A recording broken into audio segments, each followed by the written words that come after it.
ay natutuwa sa effort ni Kapitan Carlos Fariñas, si Sir Carlos, no, na meron siyang volunteer group, rescue group na na-organize, na ready para mag-assist or handang tumulong sa mga emergencies or disaster. At of course, yung effort niya na i-specialize yung team nila na magkaroon ng training ay napakamagandang pagkakataon po ito.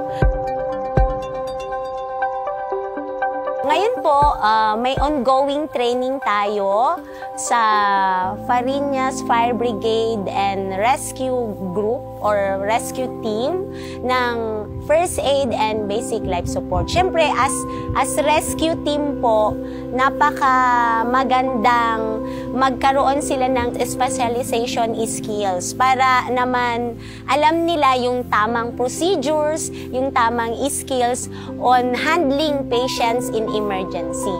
Siyempre, basically, ito ay on CPR, lalo na kapag nakita natin ang pasyente na hindi na siya humihinga, wala na siyang pulso, so kailangan nilang makuha yung tamang application ng CPR natin.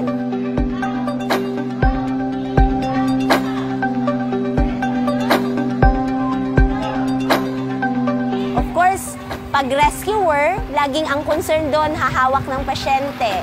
So part ng ating tinuturo is paano ba mag-carry proper handling of patients, no? So tinuturo natin yan from one-man carry, two-man carry, or group carry. Siyempre, they are brigade. Hahawak ka ng pasyente, pwedeng isa, dalawa, tatlo. So dapat they are skilled on handling the patient to minimize yung mga injuries pa lalo ng pasyente.